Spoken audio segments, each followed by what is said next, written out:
Micron is down over 17% in the past 5 days, and this is though the company had amazing earnings. Now, the main reason for the drop right now is Google. Google recently announced a new AI memory innovation. And this innovation, in my opinion, is being read completely wrong by the market and is creating this bearish thesis that I don't think needs to be there. Let me explain a little bit more in today's episode. I want to thank The Motley Fool for sponsoring this video, and check out fool.com/Jose for the 10 best stocks to buy now. With that link, you get a promotional offer for the subscription service. Now, let's continue with today's episode. All right. So first, let me just start off by saying I think it's crazy. It's down 17% after the company reported amazing earnings. We saw that revenue jump. We saw that guidance, right? The guidance Q3 is going to be more revenue than the company saw in total fiscal year of 2024, which is wild. That alone is wild. So to me, it's crazy that the stock is down, even though those earnings were amazing. It's how much expectation the stock has priced in right now, right? I think it showcases that there's a lot of expectation and there's also a lot of worries. So, as we are going to see in today's episode, I want to take a closer look at this Google update, right? So, Google announced something that supposedly is reducing the need of memory, and the market is reading this as this is game over for Micron and for the memory space. If you are following this channel and if you've been here, you know I'm extremely bullish in the AI market. I am 100% AI pilled. I do believe that AI is going to completely change the world. Now, even though I've been AI pilled with companies like NVIDIA and kind of the AI infrastructures, I've been a little bit worried, especially at these levels in the memory space, right? I was extremely bullish in the memory sub 100. We talked about Micron numerous times in this channel when the stock was sitting below $100. A year ago, even about 2 years ago as well, we talked about this and kind of explained the bullish thesis for Micron. Now, as Micron started jumping higher and higher and getting to the high 300s, I personally started to get a little bit worried. I'm not going to lie. And the reason being was the cyclicality nature of this space. Now, I actually have been doing even more research. I've been going to more conference. I was just at GTC. I've actually been doing more AI tooling myself. I've been using Claude Code. I've been using OpenClaw.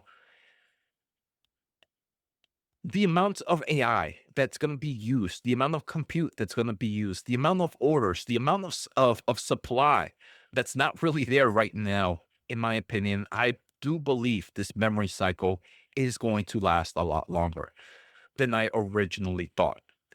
So while I'm not buying Micron, right? I'm not buying Micron. I am definitely a lot less worried than I was maybe 2, 3, 4 months ago. And I'll definitely be covering it in another episode. I want to look at the earnings, so I'm do a deeper dive on earnings and explain it. But to me, one of the top level thesis is, and I'll explain it in the next episode, is memory players are building fabs. Most of the fabs that they're building are not going to come online until 2027, 2028, something to 2030.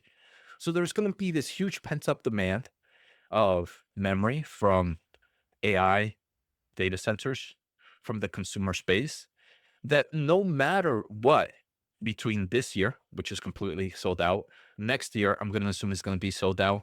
I think 2028 is actually going to be sold out as well, just because of the way AI is innovating.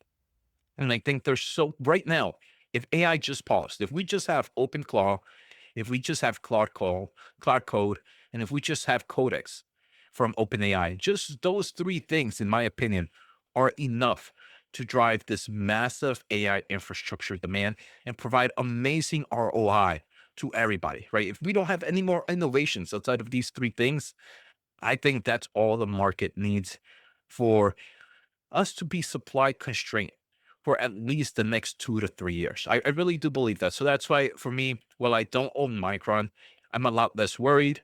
I wouldn't mind selling puts. I actually wouldn't even be mind buying a small position at these levels. I'm not doing that just yet, but it is something on my heavy high watch list right now. Now that I shared my overall thoughts, I want to talk a little bit about this. So Google Alphabet recently reported this.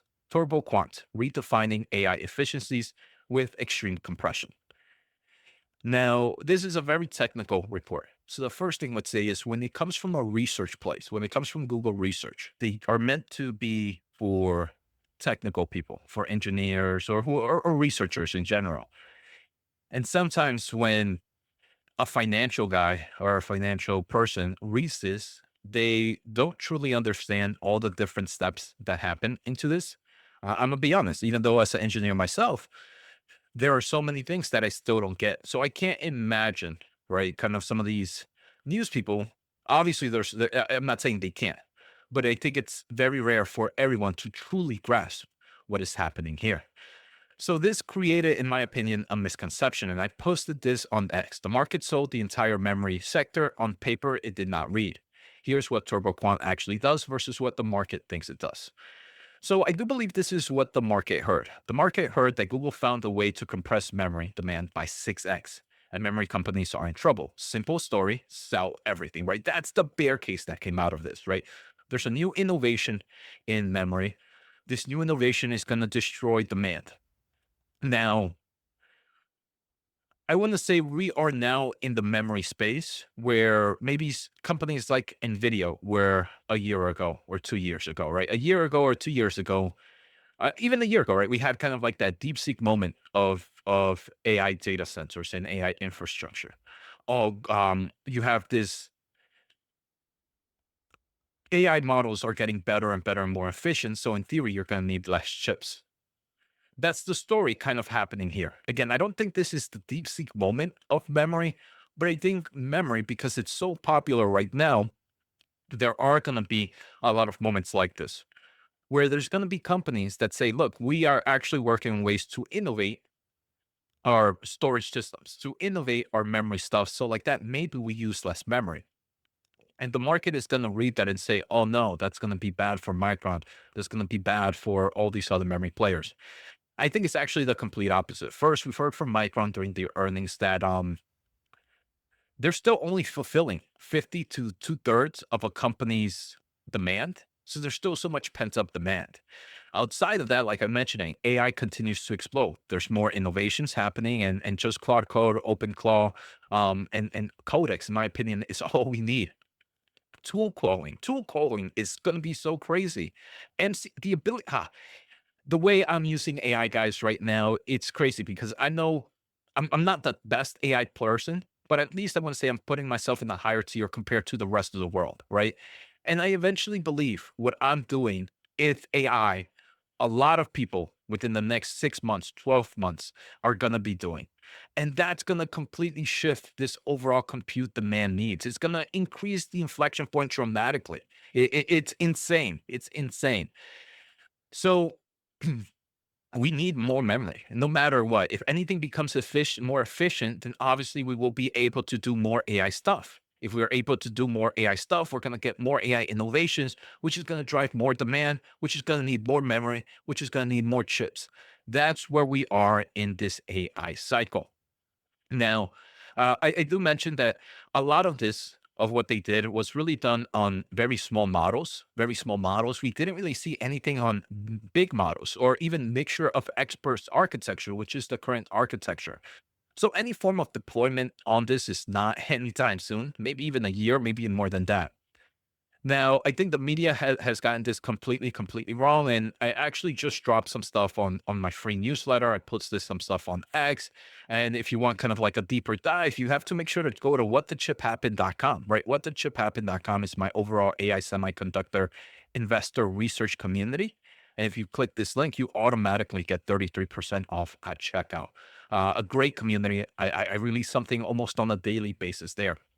But there are some other things I want to share with you. So, like I mentioned, we had this crazy. Um, we're going to see this crazy demand of AI chips, and the supply is not going to be there. Supply is not going to be able to match it anytime soon. So, if I wanted to enter markets like this, selling a put wouldn't be the worst thing in my opinion. I wouldn't go all in at once, just because, like I mentioned, the volatility in the space is crazy. But things that we've heard, right? Micron CEO on Q2 earnings said that without more memory, without faster memory, AI just cannot scale up. Just look at from last year to this year, the DRAM requirements in advanced AI accelerators has now doubled. And it's going to continue to do that, right? There's going to continue to increase the memory components. And it's not just HBM anymore, right? The DRAM requirements in all types of servers, right? In AI servers, you use DRAM for every other type of accelerators. And during the earnings call, and I know this is not an earnings update, we will be doing that on another episode. During the earnings update, we actually heard that non-HBM DRAM is actually has higher margins than HBM. Right. And that's just because of this supply constraint inconsistency, right? I'll talk a little bit more about it, but even if HBM slows down, the rest of the AI server still has strong margins and it still needs massive demand, right? Still has massive demand. We've also heard from every single big player, right? I mean, here, Micron, for example, said that system shipping this year will have triple the amount of low power DDR compared to what they had last year. Samsung told investors major customer demand for HBM in 2026 still exceeds available supply for us.